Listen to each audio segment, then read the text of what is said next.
joined by federal Liberal MP Tim Wilson. Tim Wilson, welcome. Thank you very much.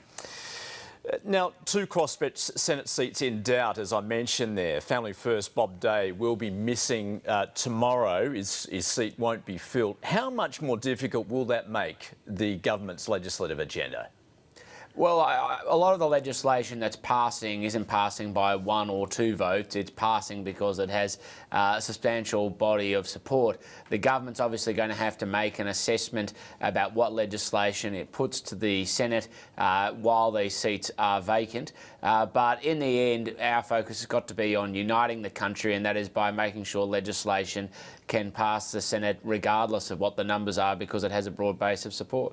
Well, one of those bills will be the same-sex marriage plebiscite, which will go to the Senate. What's its fate? Well, we don't know yet. There are obviously a couple of votes that are currently in question. The government's continuing to push through with it and support it, because it was very clear at the election people had a choice on this issue about voting for the coalition and a plebiscite, which they did, and Labor and the Greens ran around saying they were not going to have a plebiscite, and they lost the election. And so we are delivering our promise and our commitment to the Australian people. Yet you simply don't have the numbers in the Senate to get it through, do you? Well, you don't know that yet, and you'll only know it on the final vote. One of the things that I've learned, Andrew, is when you're in politics, lots of people make predictions, take what's been going on in the US presidential election, but until the final vote is counted, even if it's the small number in the Senate, you can't make any prediction, but the government is going to go ahead with it. Tim Wilson, you've said this would be the fastest and most direct route to legalising same-sex marriage. How do you justify that? Well, what we've made a commitment to do is to have the plebiscite on 11 February next year. And should that go ahead, we would then be able to pass the law very quickly in the new year, and the issue would be resolved rather than what we've dealt with in the past, which is during 6-7 years of Labor government, we had Kevin Rudd, who opposed the change on the basis of cultural and religious grounds. We then had Julia Gillard, who opposed change because of her feminist position. Then you had Kevin Rudd, who said he now supported it but didn't do anything, whereas we have made a commitment about how we will deal with it. We'll give the Australian people a say. It will be put to the people, and once it's done, we will change the law. But why would a vote in Parliament not be the fastest and most direct method?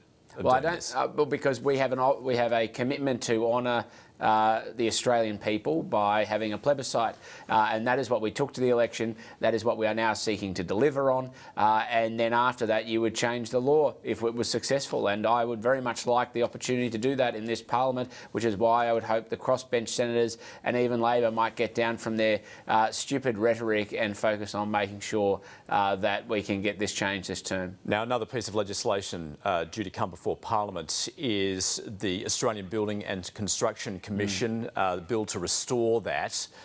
That was, of course, the trigger for the double dissolution.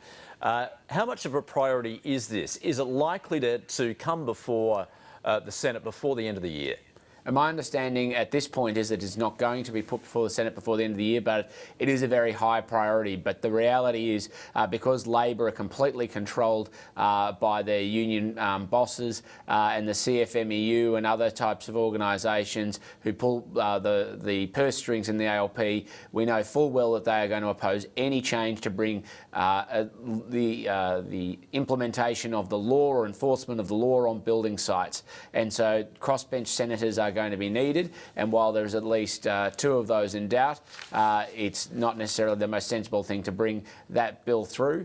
It's a high priority. It needs to be done. It needs to be done for the benefit of all Australians in keeping costs down and making sure there's the law is being enforced. But clearly, until Labor is prepared to allow the law to be enforced, we're going to have challenges getting it through the Senate. But why not put it to the vote? And if it goes down, you can turn to the Australian people and say, well, this is why we had the election, but Labor and others are opposing it. Well, because if we're going to resolve where these Senate seats sit, then we should be able to do it rather than taking it to yet another election. Just like with marriage for same-sex couples, Andrew, we actually want to deliver things for the Australian people and get them done so this country can move forward. It's not something we want to take back to election after election after election just because Labor won't get the message that the law should be enforced and they should actually respect the Australian people, not just their union mates. Tim Wilson, there is some running commentary at the moment and a perception perhaps that Malcolm Turnbull's government is not doing anything, it's not achieving. What's your view on that? Well, I think there's been some consumer culture that has crept into looking at politics where people expect short hits very quickly. That's not how government works. It's supposed to be slow, methodical, conservative in its nature because laws are things that are hard to develop and they're even harder if they're bad to unwind. And so the government is getting through implementing laws progressively through the parliament. That's happened since we have been elected on the 2nd of July. And so while some people may hold that view, it's not consistent with outcomes and what we've actually delivered, and we're going to keep delivering. Another piece of legislation that may well see Parliament soon, well, you may be able to tell us this, is as far as 18C, the possible repealing or at least watering down of the Section 18C of the Racial Discrimination Act. When do you think those changes are likely to be drawn up and perhaps hit Parliament? Well, there's a discussion around having an inquiry into the law. What we've now seen is joke cases, basically, all but being put to the Human Rights Commission and then them going to the federal court, as we saw on Friday, and being thrown out. And this just can't go on.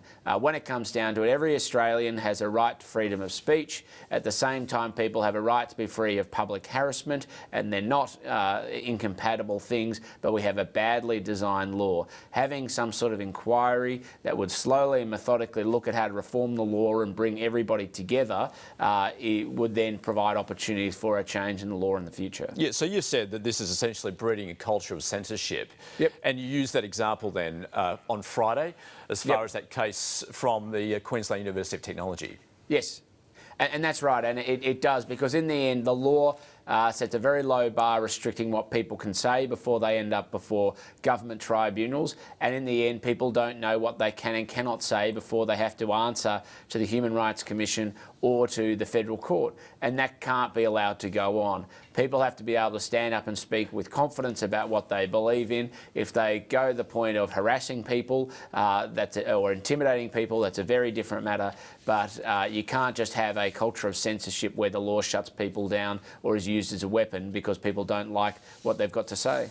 Tim Wilson, before you leave us, I did want to ask you about the US election. Oh, yeah. A couple of days away, of course.